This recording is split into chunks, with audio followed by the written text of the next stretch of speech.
ഇന്ത്യയിൽ തന്നെ സ്വർണ്ണ ഉപഭോഗം ഏറ്റവും കൂടുതലുള്ള ഒരു സംസ്ഥാനമാണ് കേരളം.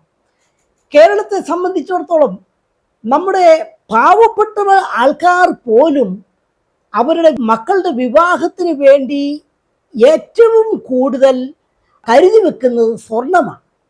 സ്വർണത്തിൻ്റെ എത്ര പവൻ സ്വർണം കൊടുക്കും എന്നുള്ള കാര്യത്തിൽ ഒരു കരാർ ഏർപ്പെട്ട് ഒരു വർഷത്തിനുള്ളിലൊക്കെ വിവാഹം നടത്താമെന്ന് പ്രതീക്ഷിച്ചവരെ സംബന്ധിച്ചിടത്തോളം സ്വർണ്ണവില ഒരു വലിയ ഇടുത്തിയായി അവരുടെ മേൽ വീണിരിക്കുകയാണ്.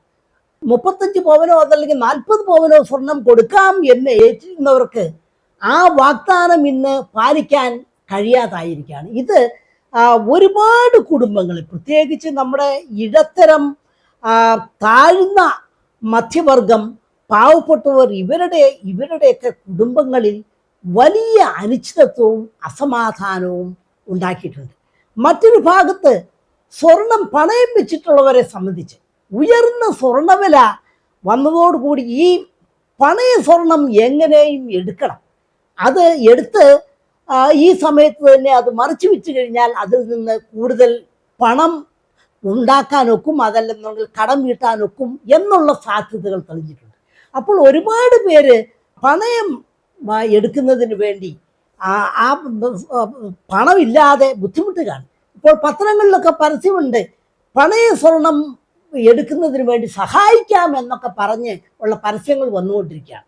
ഇവിടെയൊക്കെ കൊള്ളപ്പലിശയുടെ ഒരു പങ്കുണ്ട്. കാരണം ഇത്തരത്തിൽ ആൾക്കാരെ സഹായിക്കുന്നവരെ സംബന്ധിച്ചിടത്തോളം ഉയർന്ന വരുമാനം നേടാം എന്നുള്ള ഒരു സാഹചര്യം വന്നിട്ടുണ്ട്.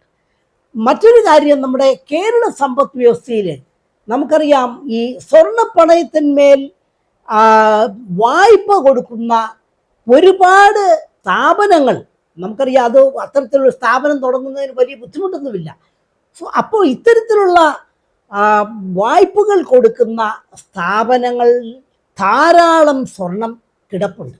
അവരെ സംബന്ധിച്ചിടത്തോളം ഈ സ്വർണം ഒരു വലിയ ഒരു ആസ്തി തന്നെയാണ്. സ്വർണത്തിൻ്റെ വില വർദ്ധിച്ചതോടുകൂടി സ്വർണ്ണ പണയം വെച്ചിട്ടുള്ളവർ അത് എടുക്കുന്നില്ലെങ്കിൽ അവരുടെ ആസ്തി വർദ്ധിക്കും. നേരെ മറിച്ച് അതെടുക്കാൻ കഴിയാതായിരിക്കുന്നവരെ സംബന്ധിച്ച് അവർക്ക് വലിയ മാനസിക സമ്മർദ്ദം നേരിടുകയാണ്. കാരണം സ്വർണം പണയം വെച്ച് കഴിഞ്ഞു, അതെടുക്കാനുള്ള മാർഗമില്ല. അതിനുവേണ്ടി കൊള്ളപ്പലിശയ്ക്ക് ആരുടെ അടുത്ത് നിന്നെങ്കിലും കടമെടുക്കണം. എങ്ങനെ ഈ പണം കണ്ടെത്തും? ഇങ്ങനെ ഈ രീതിയിൽ വിവിധങ്ങളായ രീതിയിൽ നമ്മുടെ കേരള സമൂഹത്തിൽ ഈ സ്വർണ്ണവില വളരെയധികം പ്രശ്നങ്ങൾ സൃഷ്ടിച്ചുകൊണ്ടിരിക്കുകയാണ്. ഇത് സ്വർണത്തിൻ്റെ കള്ളക്കടത്ത് ഒരു പരിധിവരെ കുറഞ്ഞിട്ടുണ്ട്. കാരണം ഇപ്പോൾ അടുത്ത കാലത്ത് ഇറക്കുമതി തീരുവയിലൊക്കെ ഉണ്ടായ മാറ്റം വന്നതോടുകൂടി സ്വർണം കള്ളക്കടത്തായി കൊണ്ടുവരുന്നത് അത്രമാത്രം ആകർഷകം അല്ലാതായിട്ടുണ്ട്. എങ്കിൽ പോലും സ്വർണത്തിൻ്റെ കള്ളക്കടത്തും അതിൻ്റെ പലതരത്തിലുള്ള ഉപയോഗവും നമ്മുടെ കേരള സമൂഹത്തിൽ നമ്മുടെ സമ്പദ് വ്യവസ്ഥയെ പല തലങ്ങളിൽ സ്വാധീനിക്കുന്ന ഒരു കാര്യമാണ്. അതുകൊണ്ട് തന്നെ ഈ സ്വർണ്ണവിലയുടെ ഈ വർധന കേരള സമ്പദ് വ്യവസ്ഥയെ സംബന്ധിച്ചിടത്തോളം പലവിധ മാനങ്ങൾ ഉൾക്കൊള്ളുന്നതാണ്. സ്വർണ്ണവില കുറയാനുള്ള സാധ്യത ഈ സമീപ ഭാവിയിൽ എന്തായാലും ഞാൻ കാണുന്നില്ല. കാരണം ഈ മുൻപ് പറഞ്ഞ അനിശ്ചിതത്വങ്ങൾ, ഉദാഹരണമായിട്ട് വ്യാപാര രംഗത്തെ ഈ തീരുവകളിലെ പ്രശ്നങ്ങൾ, ഉക്രൈൻ വാറ്, അതുപോലെ തന്നെ പലസ്തീൻ പ്രശ്നം, ഇവയുടെയൊക്കെ പരിഹാരം ഒരുപക്ഷെ ഉണ്ടാവുകയാണെങ്കിൽ ലോക സമ്പദ് വ്യവസ്ഥ വളർച്ചയുടെ ഒരു പാതയിലേക്ക് എത്തുകയും അതോടുകൂടി നമ്മുടെ ഓഹരി വിപണിയിലെ അനിശ്ചിതത്വങ്ങൾ മാറുകയും ചെയ്യുകയാണെന്നുണ്ടെങ്കിൽ ഒരുപക്ഷെ സ്വർണ്ണവില വലിയ മാറ്റമില്ലാതെ തുടരാനാണ് സാധ്യത.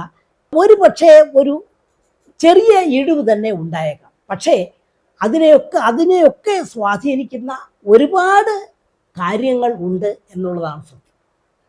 തീർച്ചയായിട്ടും സ്വർണം സൂക്ഷിക്കുന്നവരെ സംബന്ധിച്ച്, സ്വർണം ഉള്ളവരെ സംബന്ധിച്ച് ഇത് ഗുണകരമായി മാറി. കാരണം സ്വർണത്തിൻ്റെ വില വർദ്ധിച്ചു. നേരെ മറിച്ച് സ്വർണം ഉപഭോഗം ചെയ്യേണ്ടത്, സ്വർണം വാങ്ങുന്നവരെ സംബന്ധിച്ചിടത്തോളം ഇത് ദോഷകരമായാണ് ബാധിച്ചിരിക്കുന്നത്.